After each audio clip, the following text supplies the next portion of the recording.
तंतुवाद्य के साथ साथ संगत का ये विषय शुरू करने से पहले मैं पंडित सुरेश तलवलकर जी को विनती करूंगा कि वो आके इस विषय में मेरा थोड़ा सा मुझे सहायक हेल्प करें अगर कोई पॉइंट रह जाए या तो इसलिए क्योंकि इस विषय साथ संगत के विषय में सुरेश दादा हमेशा याद आते हैं।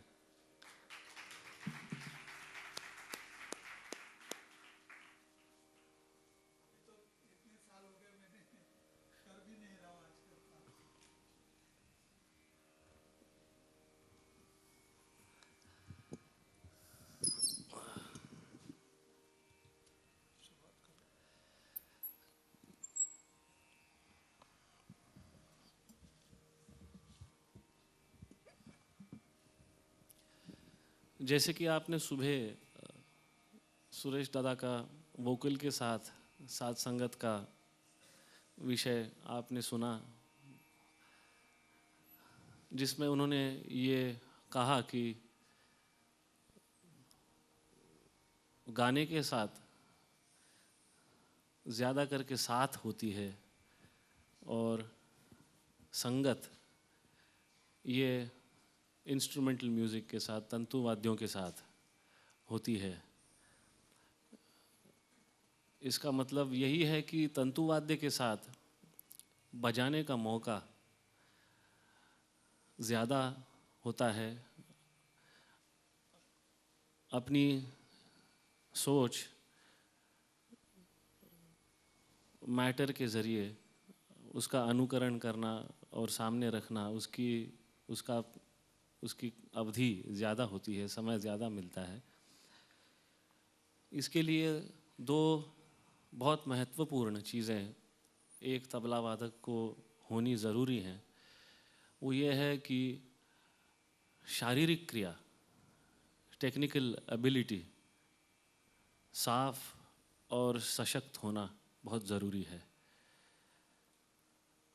साथ साथ जिस समय हम साथ संगत करते हैं उस समय एक कलाकार के साथ बैठ के उनका सहयोग और उनकी सांगीतिक कल्पना को एनहांस करने के लिए हम बैठते हैं, तो उस समय शारीरिक क्रिया साफ शारीरिक क्रिया के साथ बुद्धि का भी उपयोग होता है। तो शारीरिक क्रिया में कम से कम नहीं तो 3 ताल, मेरे ख्याल से 3 ताल रूपक, झपताल, एक ताल, जो जिन तालों में सोलो वादन हो सकता है, ऐसे तालों में तबला वादक को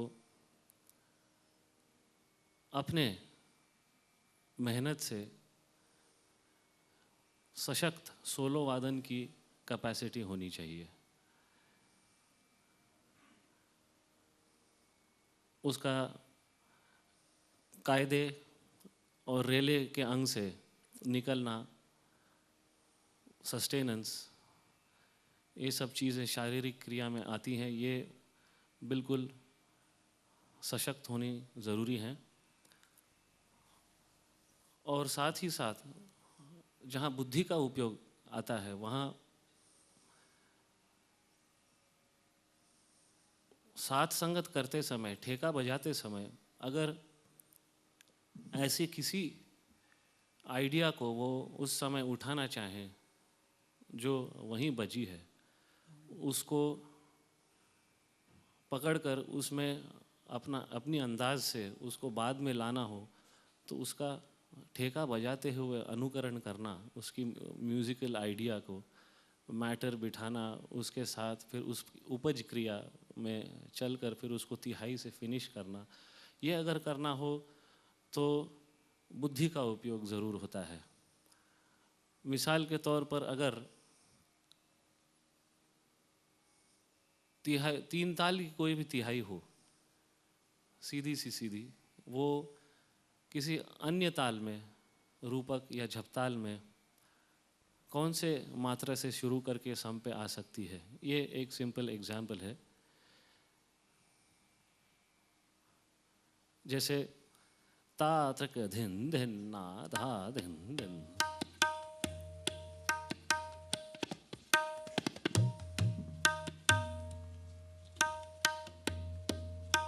ध किट धा, ध किट धा, ध किट धा,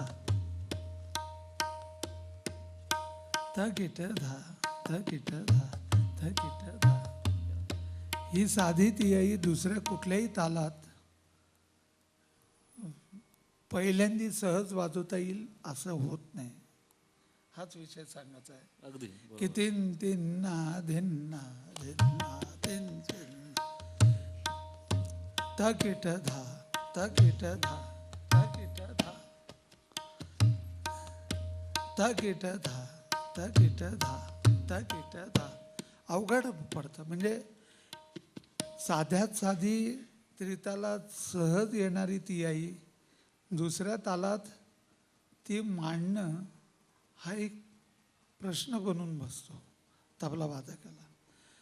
त्यामुळे तंतुवाद्याची साथसंगत करणं हा जितका शारीरिक तंत्र जेवढं तयार पाहिजे तेवढंच बुद्धीची चातुर्य पाहिजे. बरं. ह्या दोन्ही गोष्टीचं चातुर्य लागतं. ज्याच्याबरोबर साथ करतो आपण तो कलाकार नेमकी काय तियाई वाजवतोय आणि तो तियाई वाजून तबला वादकाकडे अशा रीतीने बघतो की आता तुझ्याकडून येऊन दे हे तियाई, अशी वाट बघत असतो. आणि त्यावेळेला मात्र येण्याचा प्रयत्न तबला वादक करतो. ज्याला शक्य असतं ते करतातही तबला वादक. परंतु प्रत्येकाला ह्या काळातून जावं लागतं. मी सकाळी म्हटलं तसं संगीत हे एकदम काय पटकन साथ काय सोलो काय कोणालाही एकदम पहिल्यापासून चांगलं येतं असं नाही. हळूहळू ह्या काळातून जावं लागतं प्रत्येकाला. शाहीदबाईंसारख्या बरोबर वादकांबरोबर तर त्रितालमध्ये सुद्धा ते तबला वादकाला मोठं चॅलेंज ठेवतात. इतकं अवघड काम करतात शाहीदबाई. आणि तेवढंच जो तयार वाजवणारे झाला वाजवणारे असतात ते नादिरींना इतक्या वेळ वाजवतात की तबला वादकाचा कस लागतो तिथे रियाजाचा की याने नादिरींना किती घोटलेला आहे.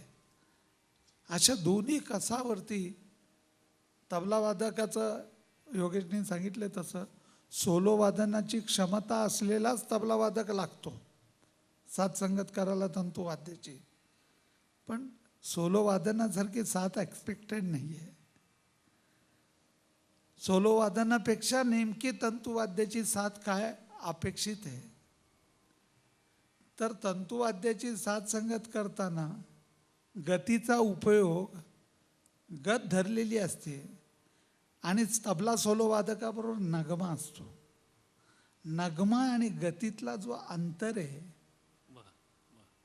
त्याचा जर विचार केला तर कॉम्प्लिकेटेड वाजवणं नगम्याबरोबर जे करू शकतो एवढं कॉम्प्लिकेटेड वादन साथीमध्ये केलं जाऊ नये हे अपेक्षित आहे.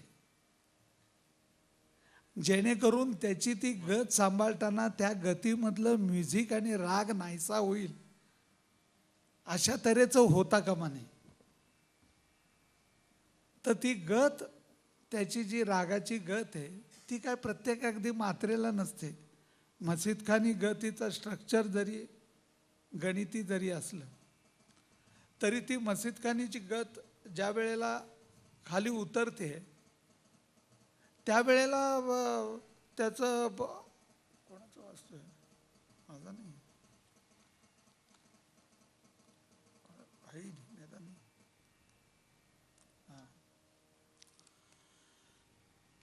तर ती गत ज्या वेळेला कमी लयीत वाजते त्यावेळी ती गत सुद्धा ठेका भरी जसं म्हटलं तसं रागाच्या भरीने ती भरली जाते गत. आणि ती थोडीशी गायकी अंगाकडे जाणारी ठेवतात. त्यामुळे ती गतीचा फील नाहीसा होता कामा नये अशा रीतीची तंतुवाद्याची साथ करून असा कायदा वजा फ्रेझिस किंवा रेला वजा फ्रेझिस किंवा छंद म्हणा, चाल म्हणा, आणि तो नेमका तबला सोलो वादकाला मांडाचा आशय जो आहे एखाद्या रचनेतून, कायद्यातून, तो नेमका 3-4 आवर्तनामध्ये किंवा 5-7 आवर्तनामध्ये त्याला मांडता आला पाहिजे, ही अपेक्षा असते. जी बिल्कुल सही कहा आपने. पेशकार अंग, इसमें अगर 3 एस्पेक्ट्स देखे जाए तो सात संगत के, पेशकार के अंग से सात संगत, कायदे के अंग से सात संगत और रेले के अंग से सात संगत.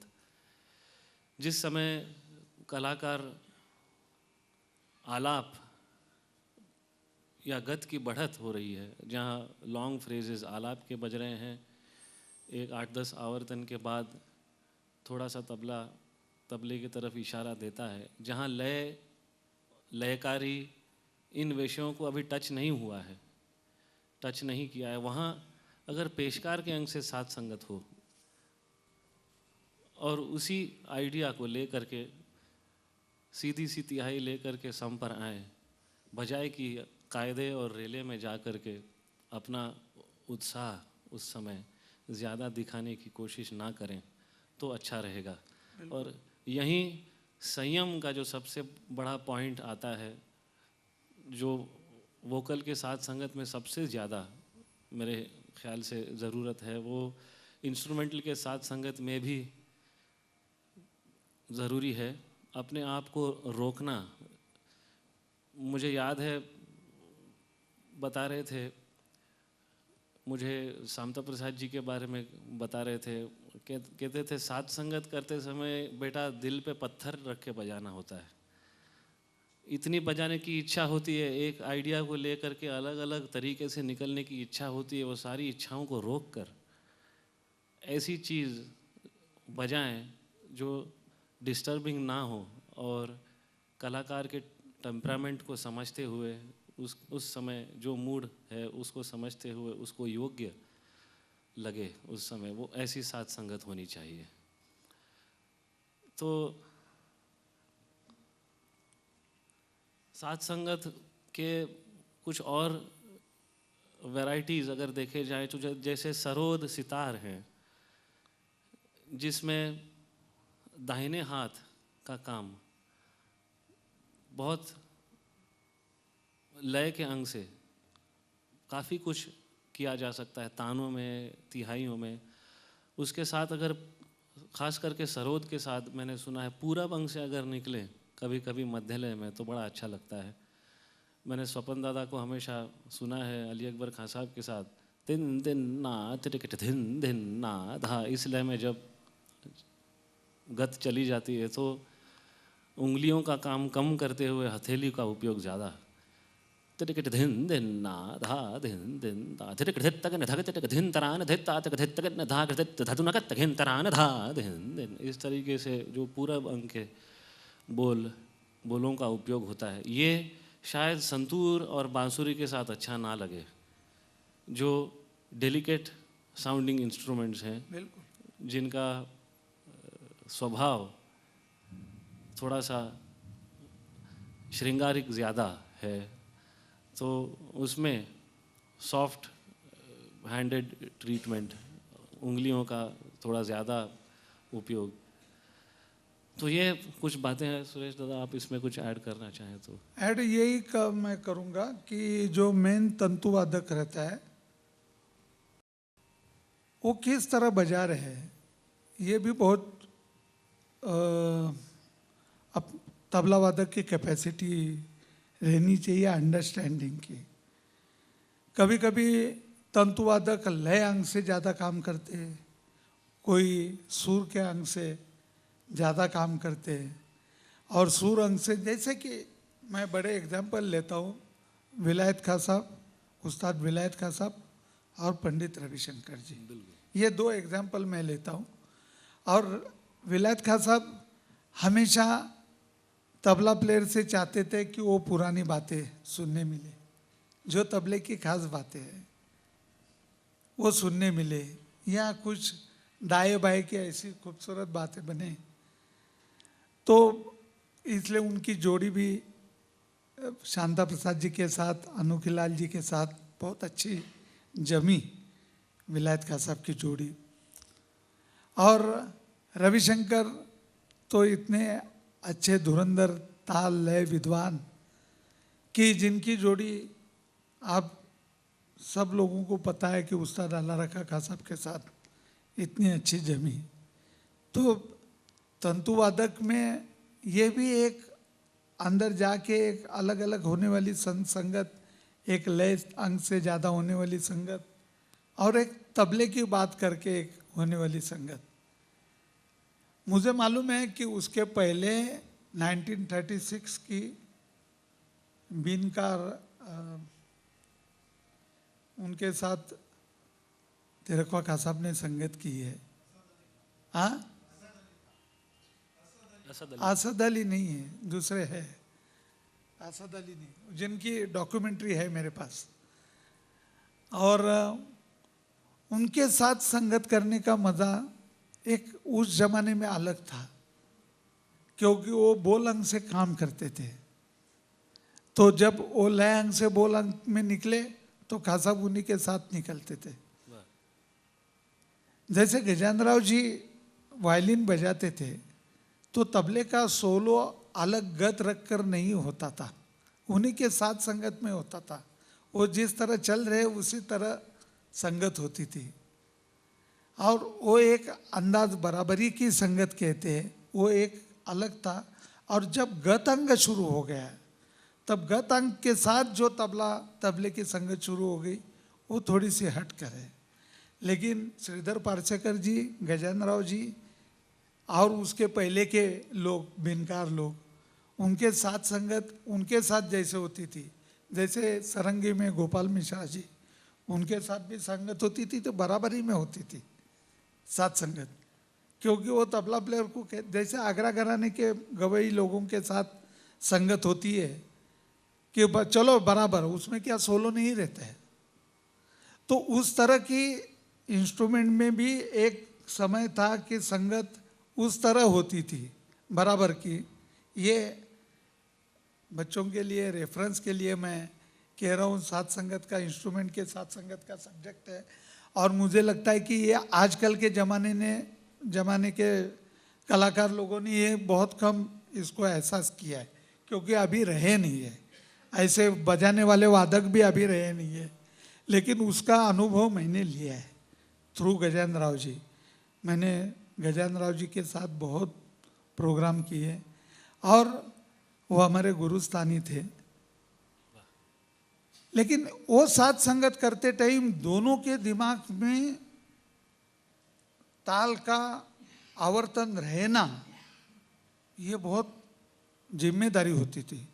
मतलब गजानन राव जी के साथ खास करके धा दिन दिन ये लय में 8 गुण में चलते थे। मतलब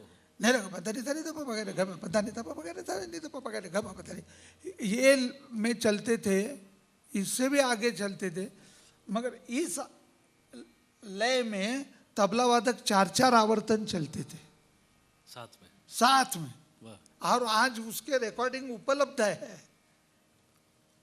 नारायण भाई होंगे तो क्या बताऊं, है या नहीं मालूम नहीं, लेकिन ये सुना है अच्युत के पास भी, अच्युत कर्वे जी के पास भी रिकॉर्डिंग है। वो स्टाइल इंस्ट्रूमेंट के साथ संगत बजाने का एक अलग था। उसके बाद जब प्लग इंस्ट्रूमेंट में गतांग बजाना शुरू हुआ, गतांग का, तब आपण मराठीत म्हणतो ना, खो खोचा खेळ सुरू झाला। खो खो, एकाने खो दिला की दुसरा उठला, मग त्याने खो दिला की परत पहिला उठला, असा की माझं वाजून झालं, अभि तू वाजव, त्याचं झालं की मग मी वाजवायचं, असा त्यावेळेला कॉमेंटही व्हायचा। जे पूर्वीचे लोक होते ते या तंतकारण लोकांवरती असा कॉमेंट करायचे। म्हणजे तो हे सगळी जमाना मला आठवतोय, पण आता ही रूढ झालेली आहे खो खोची पद्धत आणि ही ॲक्सेप्टेड झालेली आहे, चांगली पद्धतही आहे ही.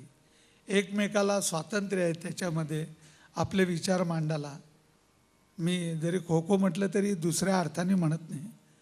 बुजुर्ग लोकांनी म्हटलं असेल ते वेगळी गोष्ट आहे, ही चांगली गोष्टही आहे. याच्यामध्ये अत्यंत चांगल्या रीतीने ऐकलेलं आहे. आणि ह्या साथ संगतीमध्ये कोण कोण लोक होऊन गेले. अनोखीलालजी, शांताप्रसादजी, किशन महाराजजी, उस्ताद अल्ला रखा काजाब रविशंकर तरी अजरामर जोडी झाली. त्याच्यानंतरच्या पुढल्या पिढीतले झाकीर भाई, कुठल्याही प्रकाराला अप्रतिम साथ. फ्ल्यूट असून दे, सितार असून दे, सरोद असून दे, आनंदो चटर्जी. त्याच्या पुढल्या पिढीतले योगेश आहे, विजय घाटे आहेत, अनेक यांच्याबरोबरच्या वयाचे अजूनही खूप आहेत कलकत्ता दिल्लीमध्ये. पण या सात संगतीमध्ये तंत्र आणि बुद्धिचातुर्य या दोन्ही गोष्टी लागतात. कारण दुसऱ्या कुठल्याही तालात तकिट धा तकिट धा तकिट धा एवढी साधी तीही घ्यायची झाली तरी भयंकर कष्ट आहेत. धे धे ना दिन दिन दिन दिन ना कथा गे तकिट धा तकिट धा तकिट धा. पण अभ्यास केल्याशिवाय नाही आहे. तक तक धगत नाही तक तक तक तक तकिट धा तकिट धा गेट दादा गेट तती तकिट तती तकिट तकी तकिट तती तकिट तकिट तती तकिट तकिट तकिट तती तकिट तती तकिट तकिट धा तकिट धा तकिट. हा अभ्यास केल्याशिवाय सात्संगत नाही बनणार. एवढी साधी तियाही जर घ्यायची असेल तर ती किती तियाईचा उगम आणि आपलं उपज वाजवणं याचा जॉईंट स्वतःच्या मनालाही कळता कामा नये. इतकी ती एकजीव झाली पाहिजे. आपलं उपज वाजवणं आणि घ्यायची तियाई ह्याचा जॉईंट हा आपल्या मनालाही कळता कामा नये. इतका एकजीव झाला पाहिजे. तर सात्संगत होणार, तर उपज क्रिया बनणार, नाही तर पडीक क्रिया बनणार. ठरवून आलेलंच वाजवत आहेत तोही चांगला असतं, ते कसं पेश करतोय त्याच्यावर असतं. पण उपजांग आहेच. आबाजींकडून आम्ही ऐकलं, ती प्रेरणाही घेतली त्यांच्याकडून. नहीं बस, और लगभग सब कुछ बुजुर्गों के नाम भी आ गए हैं. मेरे ख्याल से अगर 3 सवालों पे अगर गौर करें तो मेरे ख्याल से तंतुवाद्य के साथ साथ संगत या वोकल के साथ साथ संगत ये विषय अच्छी तरह से समझ में आ सकता है. वो कब बजाना, कितना बजाना और क्या बजाना, ये इस पे इन 3 सवालों पे अगर गौर करें तो मेरे ख्याल से इस विषय को पूरी तरह समझा जा सकता है. बिल्कुल, वो तो किसी भी संगत के लिए बहुत जरूरी है. म्युझिक समजलं जाणं ही फार जरूर आहे. अत्यंत दरबारीसारख्या रागावरती छान आलाप चाललेत आणि आता तबला सोलो वादकाकडून वाजवायला घेतल्यानंतर 2 मात्रा वाजा लगीचा छंद लावून त्याच्यात रेला वाजवणं हे तितकंसं मला बरोबर वाटत नाही. अर्थात ही वैयक्तिक टेस्ट झाली, हे सगळ्यांनावरती बंधन नाही आहे. पण दरबारीसारख्या रागाला, त्या रागाच्या वृत्तीला आणि वाजवणाऱ्याच्या पद्धतीला जर त्या साजेचा जर तबल्यातही विचार जर झाला तर मला असं वाटतं की तबला वाद्यानी भाषेचा इतका सुंदर विचार केलेला आहे. तर तो 4 आवर्तनामध्ये खानदानी भाषेतून तो विचार जर व्यक्त करता आला तर त्याच्या एवढा सुंदर मौका सोलो तर काय इतके होत नाहीत. तर जर साथसंगतीतून करता आला तर मला असं वाटतं प्रत्येक तबला वादक आणि साथसंगत करणाऱ्यांनी इथेही पाहिलं पाहिजे की आपण वाजवतोय ते त्याचा दर्जा काय आहे आणि म्युझिकचा दर्जा काय आणि हा कुठेतरी मॅच होतोय का नाही असं पाहण्याकडे एक त्याचा कान असावा तबला वादकाचा. सही बात. एक एग्जाम्पल, एक ऑब्जर्वेशन मैं आपके सामने रखना चाहता हूँ कि साथ संगत करते समय तबला प्लेयर को सेंसिटिव कितना होना ज़रूरी है. आज भी ये होता है और आप लोग अगर गौर करें तो आप जो यंग तबला प्लेयर हैं आप सुन सकेंगे, आप देख सकेंगे जब जाकिर भाई शिवजी के साथ बजाते हैं, पंडित शिव कुमार शर्मा जी के साथ, तो उनकी मींड की क्रिया जो है बहुत हल्की और बहुत सूक्ष्म होती है.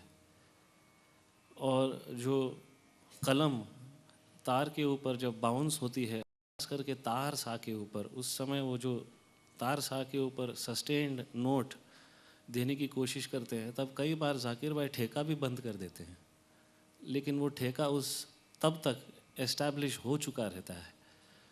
और वो मींड के मज़ा लेने के बाद शिवजी और जाकिर भाई फिर सम से आगे उस विषय को ले जाते हैं. तो यहाँ तक एक तबला प्लेयर को सेंसिटिव होना ज़रूरी है एक कलाकार के साथ साथ संगत करते समय, कि ठेका भी बंद हो जाए लेकिन वो दोनों उसमें है और सभी उस आइडिया को ले करके साथ जा रहे हैं. तो ये एक ऑब्झर्वेशन के तौर पर आणखीन मला डिटेलमध्ये आणखीन जातो. बऱ्याच वेळेला गत वादक कलाकार अशा तऱ्हेची एक चमत्कृतीपूर्ण गत वाजवतात कि त्या गतीमध्ये सोलो वाजला जात नाही. आपने कभी इसको एहसास किया है? आता तत तत तत तत तत तत तत. आता ही जर गत चालू राहिली तर याच्यात तबला सोलो काय वाजणार आहे बघा. आता तत तत तत तत तत तत तदा तदा तदा तदा तदा. म्हणजे त्याच्यानंतर जे चांगले गत कलाकार वाजवणारे जे असतात ते काय करतात, ही गत मुखडा म्हणून वाजवतात आणि ज्यावेळी तबला सोलो वादकाला द्यायचा असेल त्यावेळी त्या गतीला इतकं सिम्पलाइज करतात आणि तो तबला सोलो वादकाला देतात. पण काही गत वादक त्यांना माहिती नाही ती सिम्पलाइज कशी करायची गत, आणि त्या गतीमध्ये तबला सोलो वादक का कोणी बसून दे ते चांगलं लागणार नाही. ती इतकी चमत्कृतीपूर्ण गत असते की त्या गतीशिवाय दुसरं काही वाजवलेलं चालत नाही. आणि मग त्या गतीचीच नक्कल जर तबल्यात केली तर कधीतरी तो इतकी माकड चेष्टा म्हणून विषय होऊन बसतो की त्याच्यातलं म्युझिक हरवलं जातं.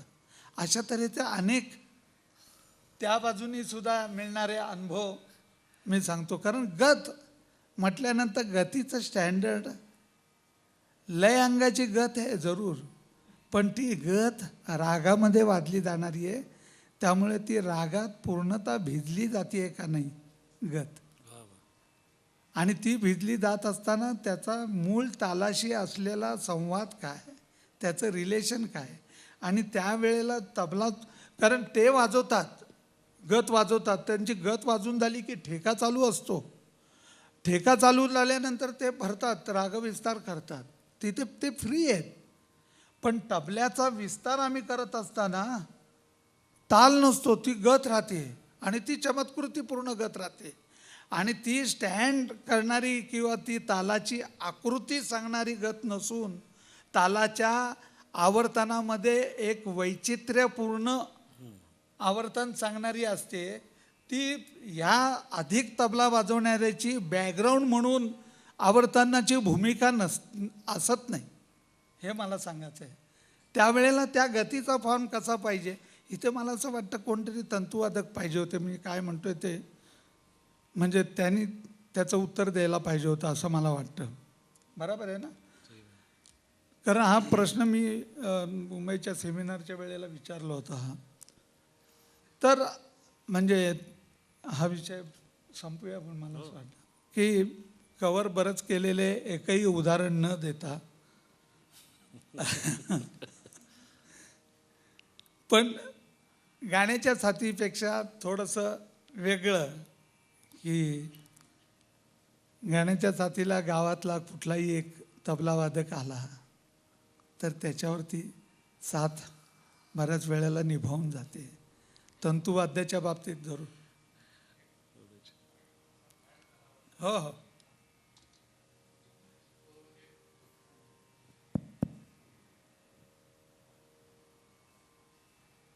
आपण पूर्वीच्या काळी होत असलेली तंतुवाद्याची साथ संगत आणि हल्ली सुरू झालेली लोकप्रिय झालेली ॲक्सेप्ट झालेली साथ संगत, ही जी नवीन साथ संगत आहे ह्याच्यामध्ये रविशंकर अल्लारखा यांच्या संयुक्त विचारातून त्यांनी इन्फ्लुएन्स केलेली साथ संगत आज वाजवली जाते. आता आणखी त्याला फाटे फुटत असते, पण ही निर्मिती होण्याची कारण त्या दोघांनी एकत्र रियाज, विचार, चिंतन करून त्याच्यामधून ही शैली डेव्हलप झाली असं मला वाटतं आणि ती हळूहळू स्वीकारली गेली.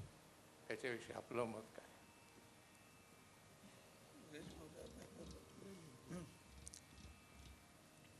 मला आधी ह्या दोन साथी वेगळ्या होत्या हे नक्की झालं. आता मला असं वाटतं की वेगळं असण्याचं पहिलं माध्यम आहे गत अंग. हे मी सांगितलं. गजानन बुवा किंवा त्यावेळचा काळ होता तो गत नव्हती. ते ना दिन बस एवढा मुकडा घेतला आणि चालले गाण्याचा मुकडा घेऊन, आणि असेच बिनकार लोक वाजवत होते. मुद्दाम बघा. पण सखावत हुसेननी जे वाजवलंय, सखावत हुसेन नाही ते नाही, पण ते सरोदी आहे, ते नाही सांगत. सरोदी आहे. त्यांच्याबरोबर तिरकवा काझमांच्या मामानी साथ केली आहे, फैयाज काझम. हा, तर ते नाही म्हणत आहे. त्या सितार सरोदला गतांग होतच बरं का, गतांग वाजवाच आहे, पण तरी त्याच्यात गत थोडाचा उपयोग अधिक होता. गतीला वेगवेगळ्या आकार देऊन तोडून वाजवणं हा गत तोडा बरं का. तर त्यावेळेला गत मुळात जी होती ती गतच मुळी परत तालाचा आधार सांगणारी असल्यामुळे तबला सोलो वादक आपलं वाजवायला लागला तर ते गत हीच मुळी तालाचा आधार बनून राहायची, आणि त्याच्याशिवायची वेगळी साथ जी होती ती तशी नव्हती, ती बरोबरीनेच जाण्याची होती साथ. त्यामुळे तो मुदलातला बेसिक असलेला पहिला माइंडकरजी हा फरक आहे. पण तरीसुद्धा तो आता पॉईंट येतोय. तरीसुद्धा इनायत खान साहेब म्हणजे विलायत खान साहेबांचे वडील किंवा आणखीन जुने लोक त्यावेळचे म्हणजे अमजद अली खान साहेब म्हणजे आपले हाफिज अली, तर त्यावेळचं किंवा अल्लाउद्दीन खान साहेबांचं गतांगाचं ज्या वेळेला वाजलं जायचं त्यावेळीसुद्धा एवढा तबलावादकाला स्कोप नव्हता. तबलावादकाला मात्र भरपूर स्कोप द्यायचं ह्याचं क्रेडिट तर रवीजींना नक्की जातं. आणि चॅलेंज घ्यायचा आणि चॅलेंज ठेवायचा ही जी वृत्ती आहे हा तर डेफिनेटली, आणि त्या दोघांनी मिळून जे केलेलं काम आहे तो इतका मोठा आदर्श ठेवला त्यांनी.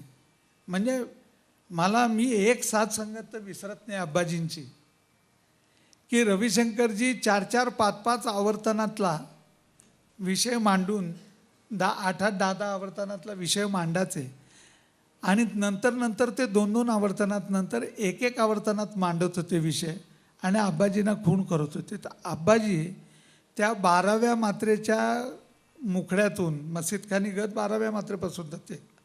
मसीद खानीचं गतबद्दल बहुतेक लोकांना माहिती असेल, 12व्या मात्रेपासून निघते.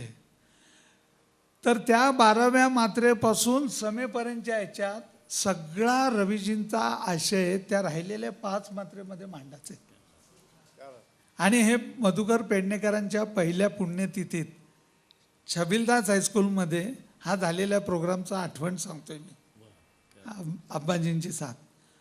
तर आब्बाजी त्या 5 मात्रेमध्ये ती अशी काही फ्रेज लावायचे, आणि जो रविशंकरजींचा तधा ता तधी गाणं तधी तर संपलेलं असायचं ते तेवढ्या 5 मात्रेत अचूक उत्तर द्यायचं.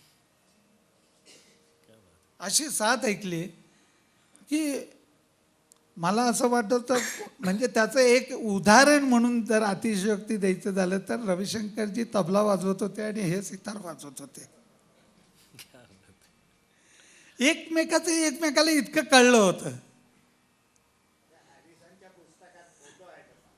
हा, तो एक गंमत म्हणून तो फोटो आहे, सगळीकडे पॉप्युलर आहे तो.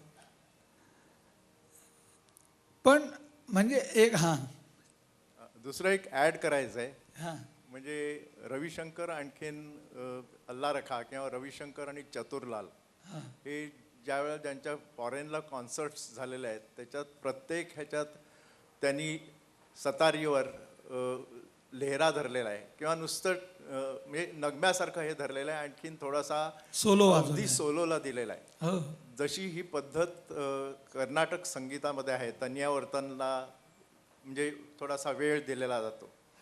तर हे ह्याच्याबद्दल तुमचं काय मत आहे? हे पुढे आपल्याकडे असं चालू नाही, व्हावं का? रविशंकरजींनी कर्नाटक संगीत कलाकारांचा अत्यंत उपयोग केलेला आहे स्वतःसाठी.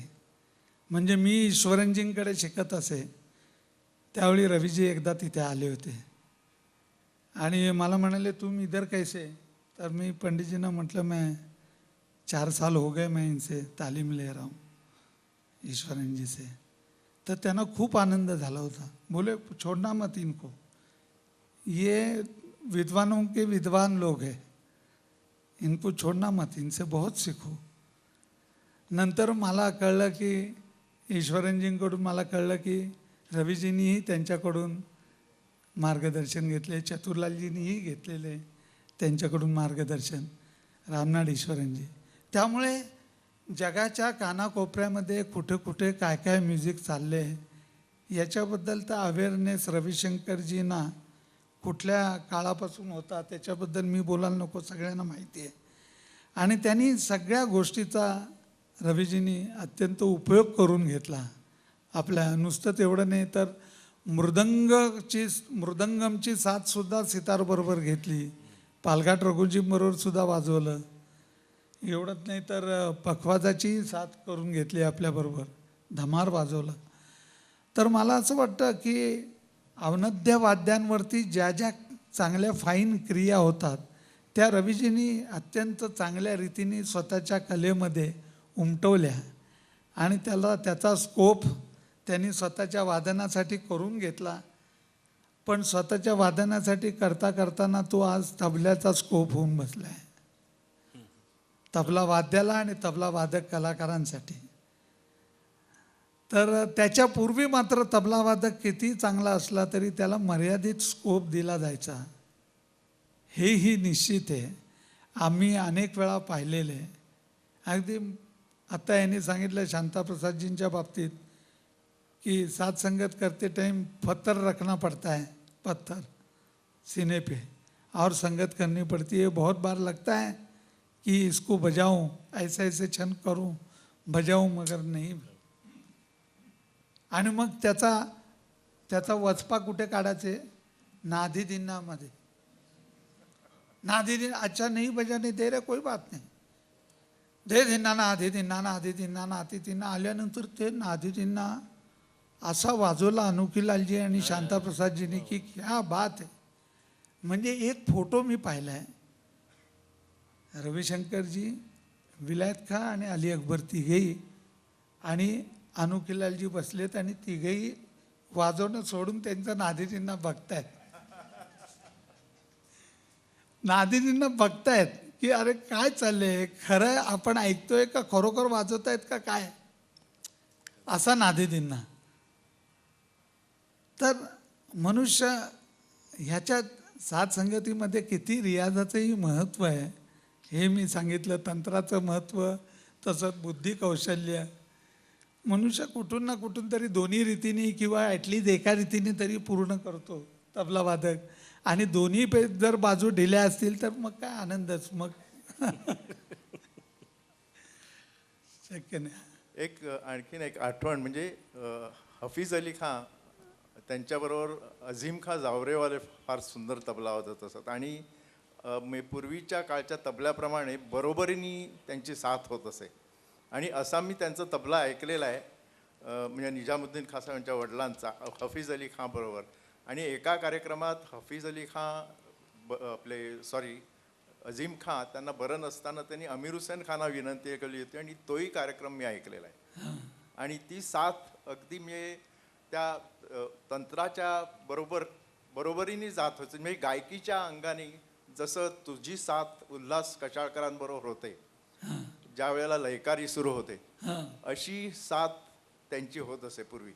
पूर्वीची ती पद्धत तीच होती ना, बरोबरीने साथ करायचे. म्हणजे एक रेकॉर्ड हफीज अली खाजाबाबरोबर तिरकवा काजबनी वाजवलेली आहे, माहिती आहे ना, ऐकली आहे का आपण? त्याच्यातल्या साथीचा प्रकार तसाच आहे. तर पण त्या काळात सुद्धा अशी साथ करणाऱ्यामध्ये जे तंतुवादक होते ते काय काय लयदार लोक होते. असं लयदार लोकांमध्ये जसं रविशंकरजी फार लयदार लोक, शिवजी अप्रतिम, बिरजू महाराजजी अप्रतिम. काही लोकांबरोबर फ्री असतात वाजवायला. आज शाहीद भाई आमच्या जमान्यातले अप्रतिम लयकार लोक आहेत, अप्रतिम. यांच्याबरोबर साथ संगत त्रितालामध्ये करणं सुद्धा फार चॅलेंज असतं, विशेषतः शाहीद भाईंबरोबर. तर हा एक साथ संगतीचा असा आहे. आम्ही संपवतोय. हां,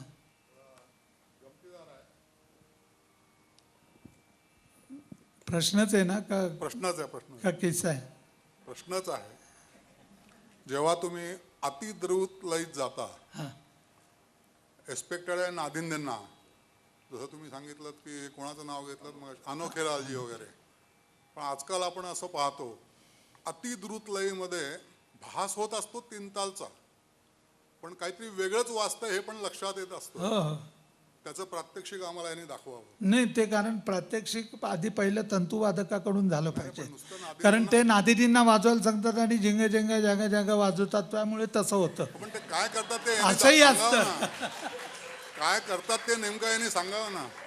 हा, काय करतात त्यांनी थोडं आम्हाला झलक दाखवावी ना. अरे ते वाजवायला पाहिजे ना नाही कोणी. ना, अति द्रुत नादिंदेंना म्हणून त्यांनी काय प्रकाराने वाजवला जातो असं माझा प्रश्न आहे.